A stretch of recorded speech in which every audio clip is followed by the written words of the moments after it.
everyone, on this weekend of October the 14th and 15th, and this is your pal Earball on the Media Evolution channel. Going to be giving you your very first Down the Ramp podcast.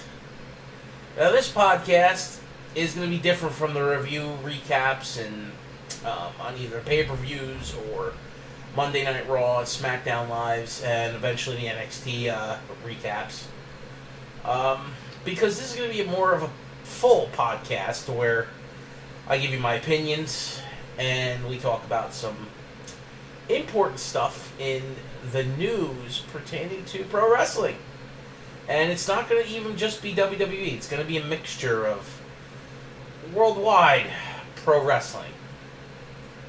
So right now there's several major events going on that have people's eye, whether it's on the Twitter feeds or just trending now feeds or the gossip forums and whatnot on Reddit, of course, and other podcast shows talking about this situation pertaining to the Young Bucks with the cease and desist and between them and the WWE.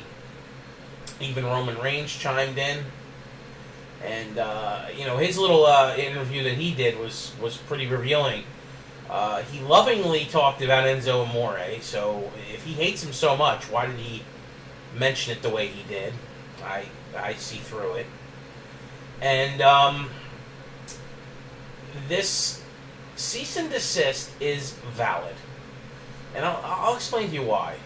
I've been in business for years. Not recently, but I have in the past.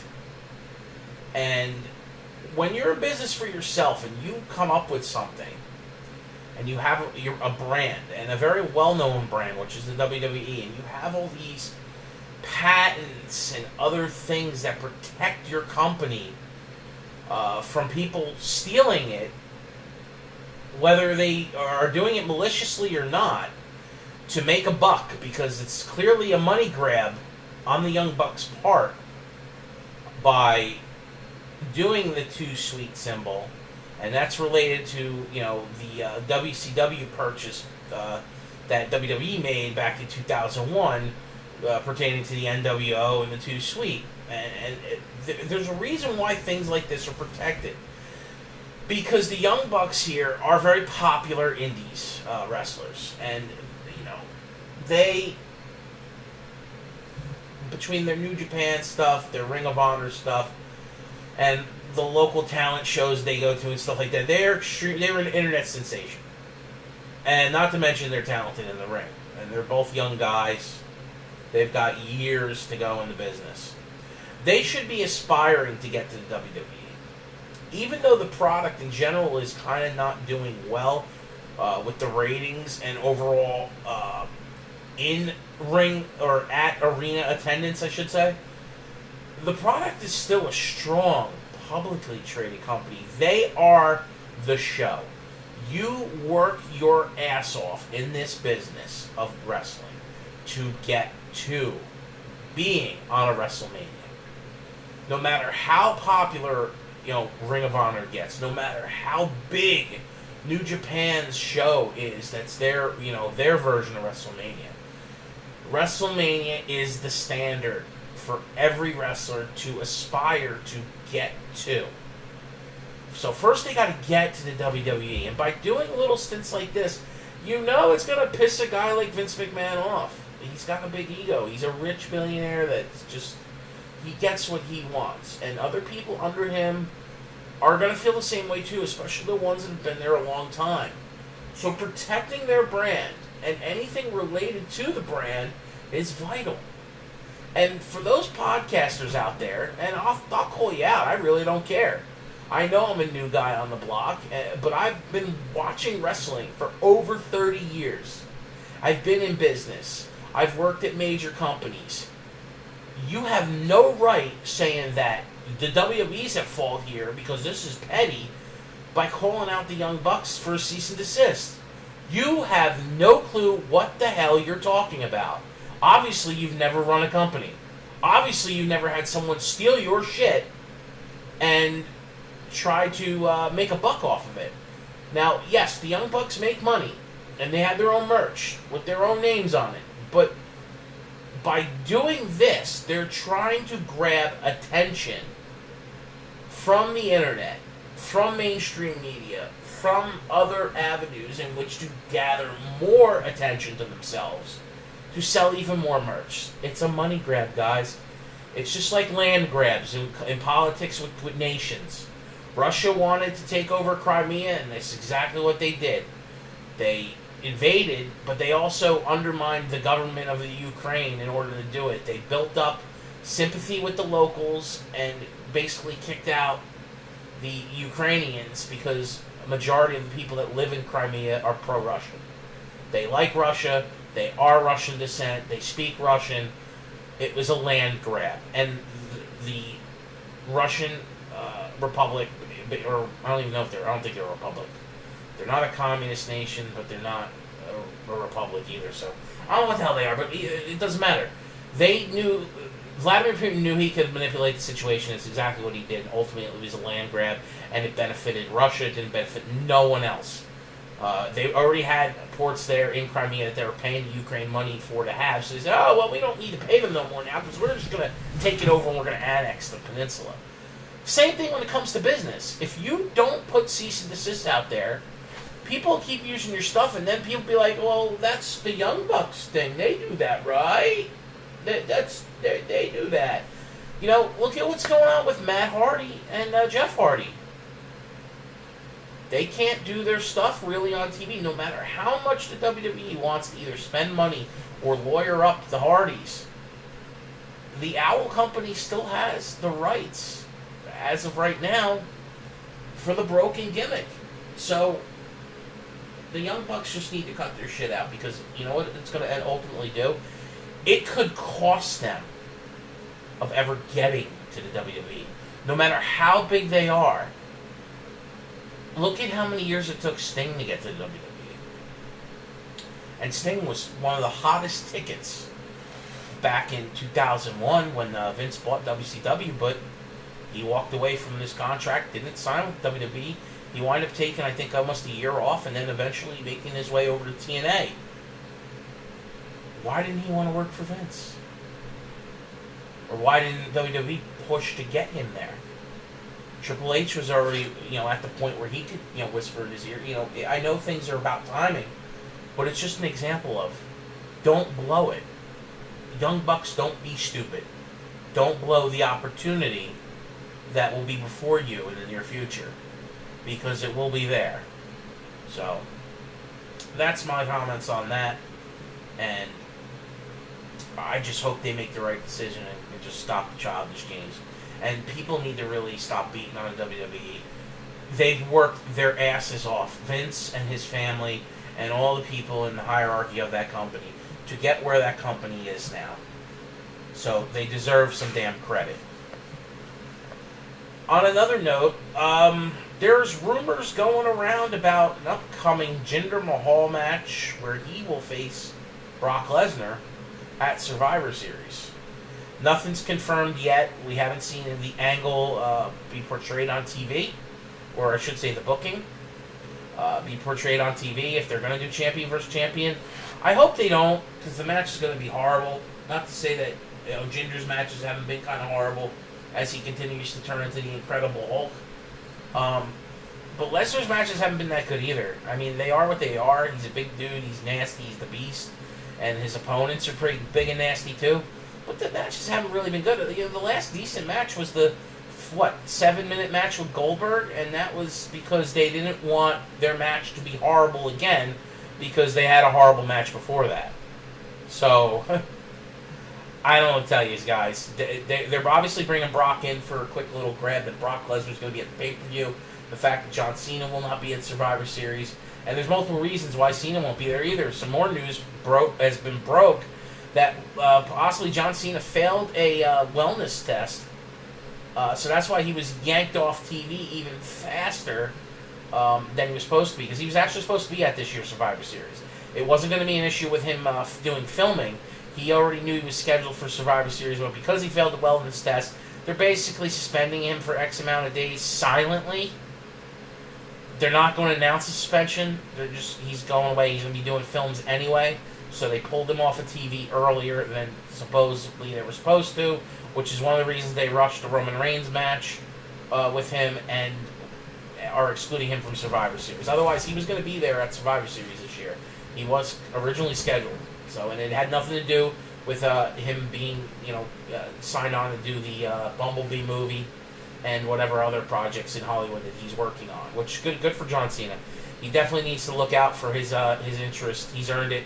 15 years of working his ass off, other than when he's been injured, of performing for all of us and for the WWE. So whatever job he can get in Hollywood that keeps him relevant and making money in the entertainment business, more power to him.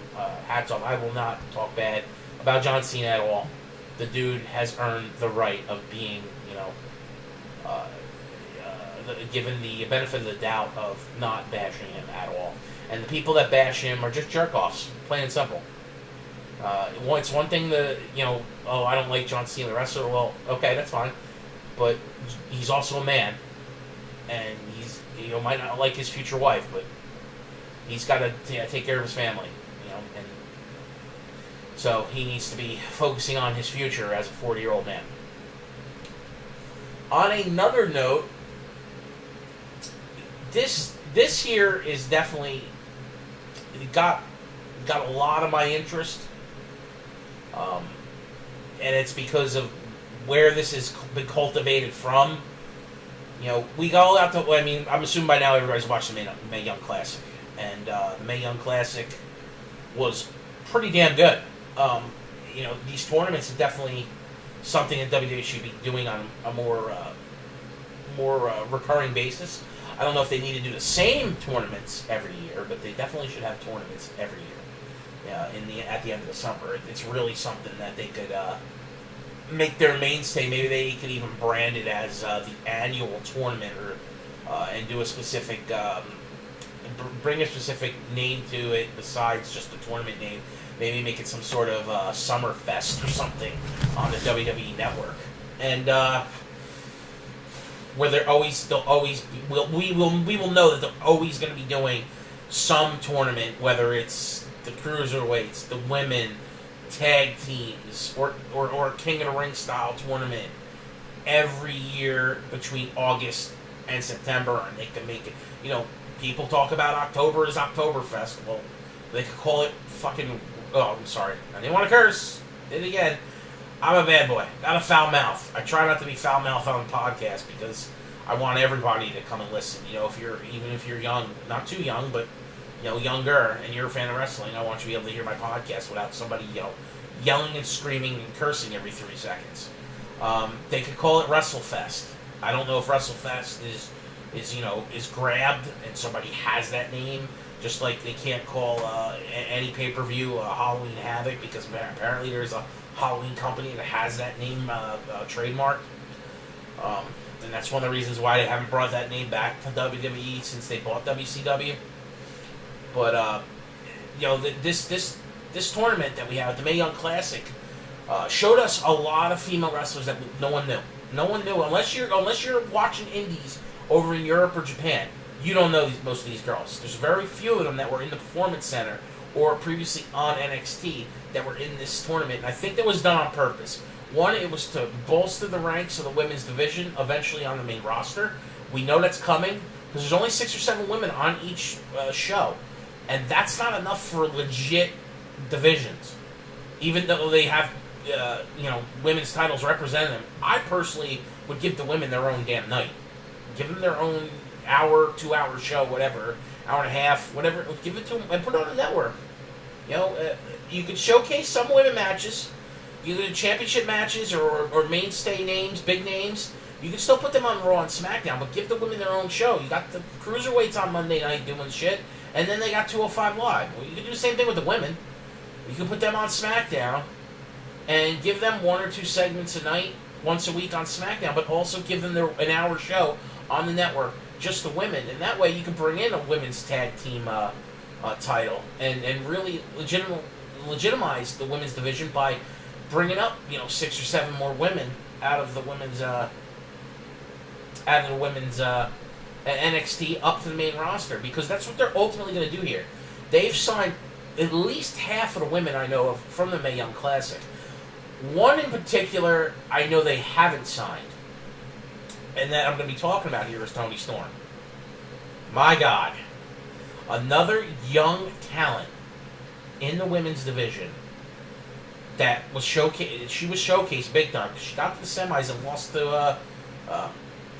lost to Sane to go into the finals. But ultimately, there are rumors, which the booking was set to have Toni Storm against her in the final. But they changed it and went with Shayna Baszler, because even though both her, Toni Storm and Shayna weren't signed, and Kairi Sane was, and ultimately to sign means it catapults you chances of winning the tournament even more, because they weren't going to give the tournament to someone who didn't sign. I don't think that was going to happen again. So, I would say that them going with Shayna Baszler instead of Toni might have been slightly a mistake, but I understand why, because they were planting seeds for later between the 4 horsewomen of the WWE and the 4 horsewomen of MMA. That are, there's obviously going to be a gimmick match there at some point. Right now, only Shayna Baszler is signed and going to be an in-ring participant. I know they want Ronda Rousey. That will probably happen. Ronda's young enough to transition, and she's friends with Stephanie and Triple H, so it might happen. It's really up to Ronda. Shayna's definitely already signed. She did sign after the Classic, so it makes even more sense of now why they went with her, because maybe they felt as if there was a really good chance she was going to sign. Toni Storm did not sign. Toni Storm has and probably will not sign for another year, 2 years, or even more. As sad as that makes me, because that girl is friggin' awesome. She has limitless potential in the WWE. She could be modern Trish Stratus. That type of level. Because she's talented in the ring, she's beautiful, and she's young.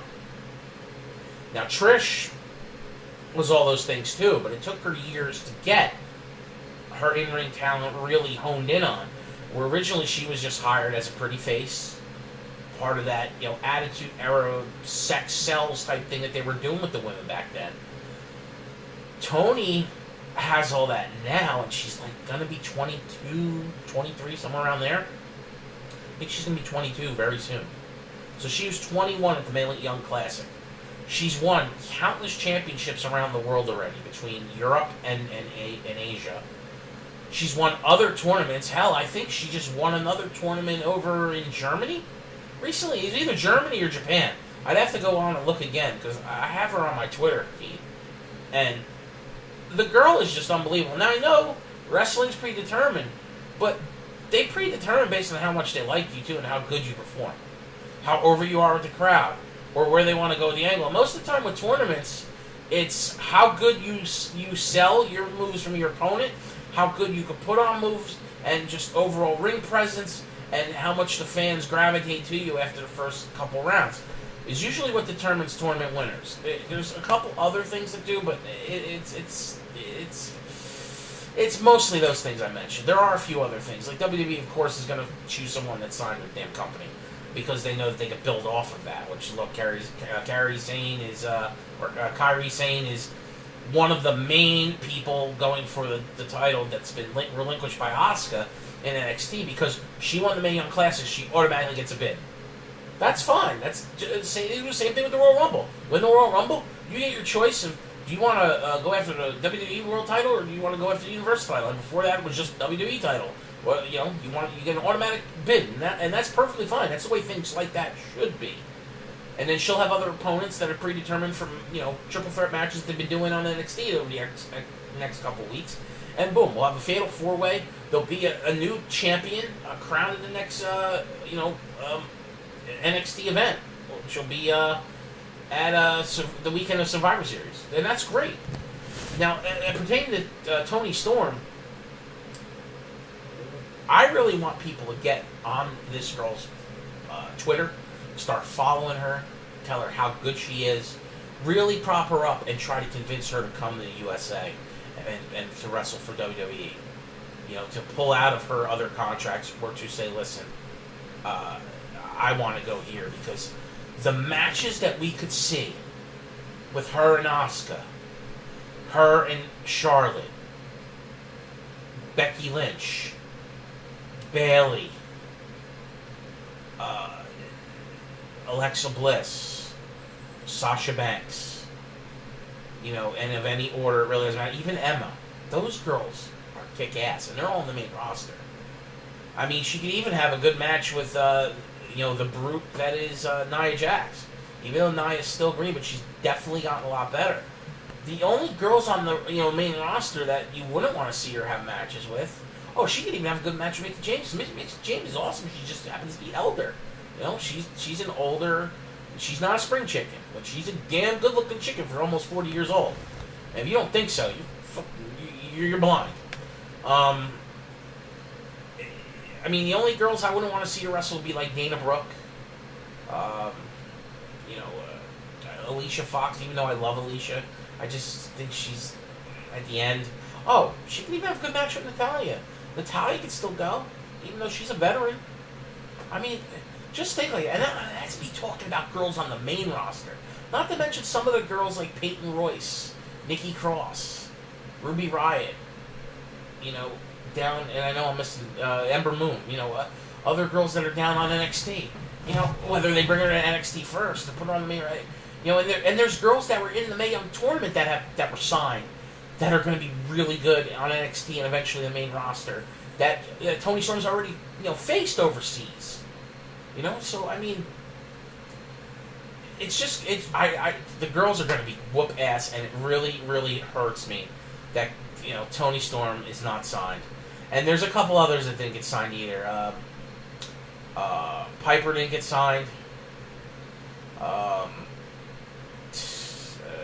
There's like one or two more that I thought were really good in the Mae Young Class that get signed.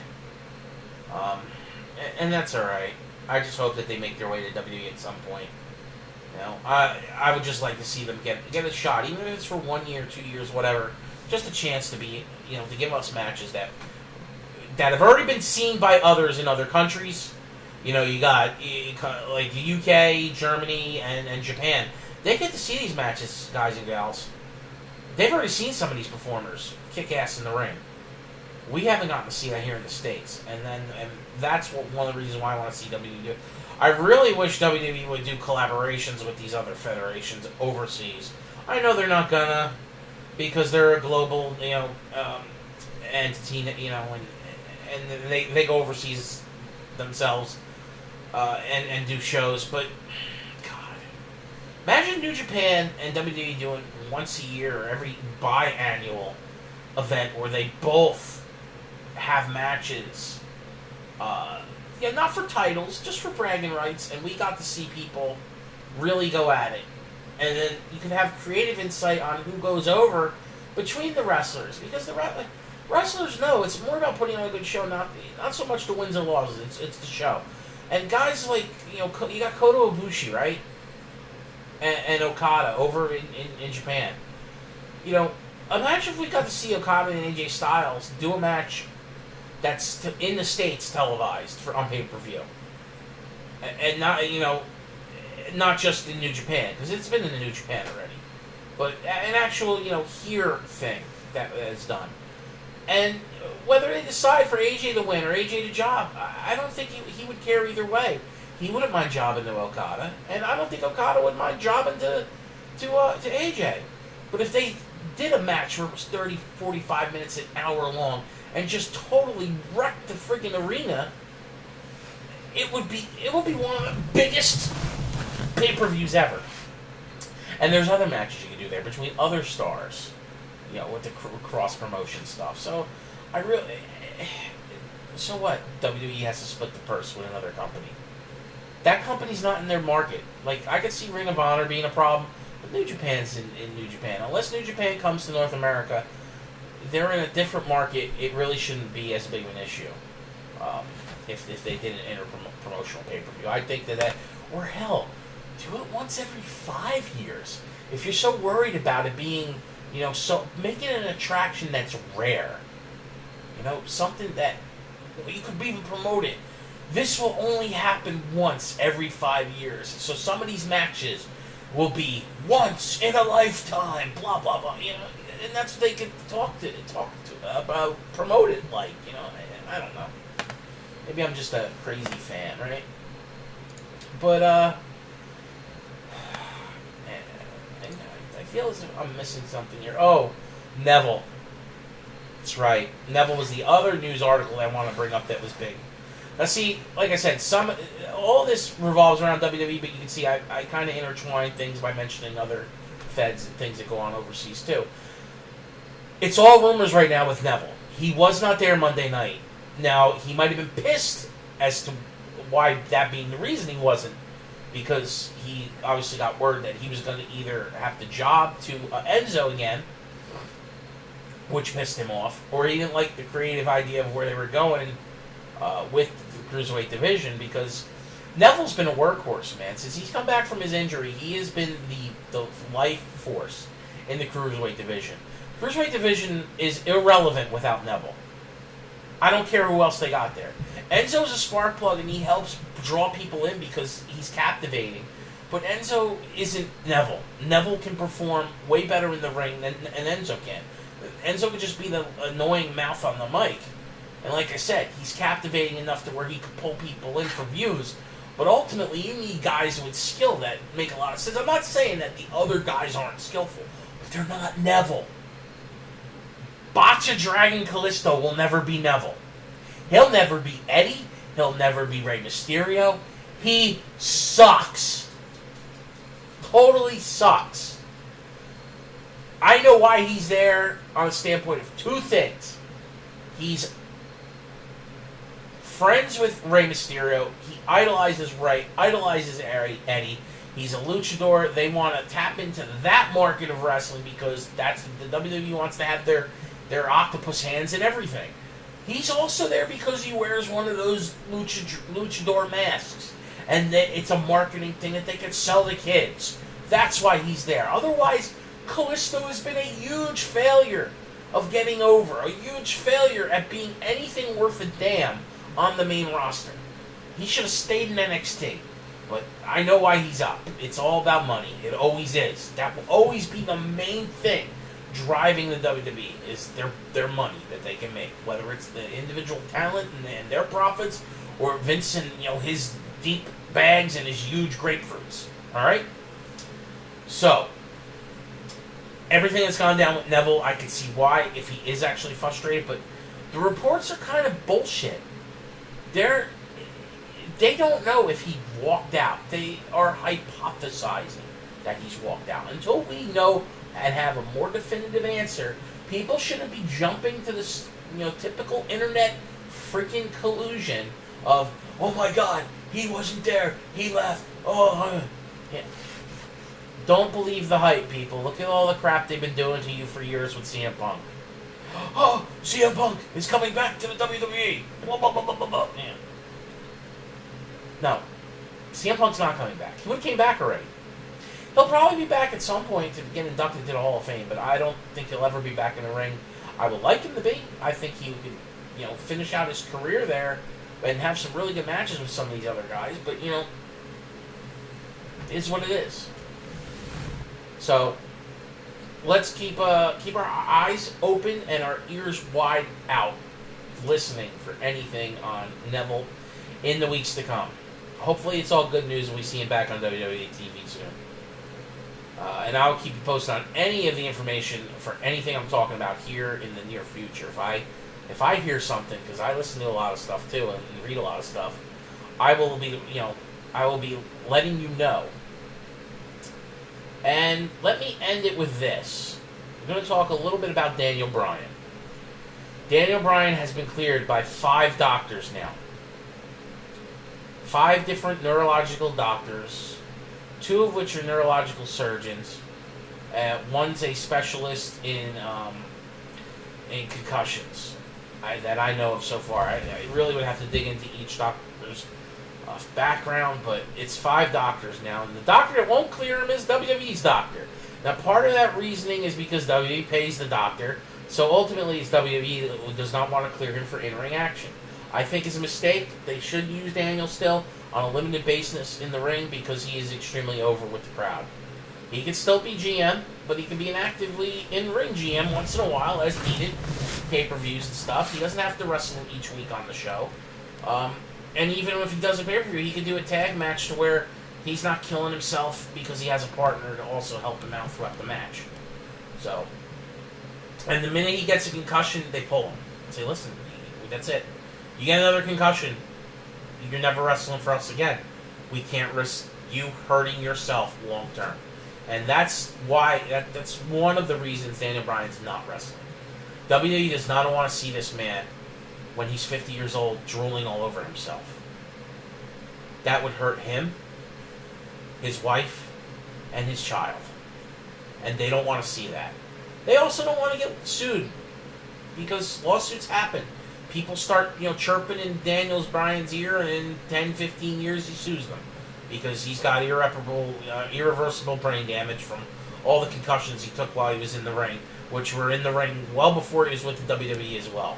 So he's obviously been dealing with this issue his entire career. If he does have the itch to wrestle again, so if they don't let him back in the ring, we might lose Daniel Bryan to the Indies. He might go just to wrestle some more and get out of his system before he does hang up his boots. Hopefully becoming a father has changed him a little bit. I don't want to see the guy get hurt. I would love to see him in the ring. I don't want to see him get hurt. The other reason is they've kept him out of the ring too, instead of rushing him back in when he started getting approved by doctors saying that he's ready and good to go, was to keep Roman Reigns up at the top. Because if Daniel Bryan would have been on the promotion, whether it was Raw or SmackDown, he would be the guy for the company. He'd be the biggest draw on the roster, period. And you can tell that, and I don't care what anyone says about my opinion. I hear the voices of the people screaming with the loud pops every time that man comes out when he, as a GM of SmackDown. So, anyway, this is your pal Earball. I'm going to be signing off for the weekend. I hope everything on this channel has been to your liking as I continue to improve with my podcasting over the next weeks, months, whatever it takes. I want to be a legitimate channel that gives you some insight on the world of professional wrestling and any other topics of certain things that I feel as if I could add substance on.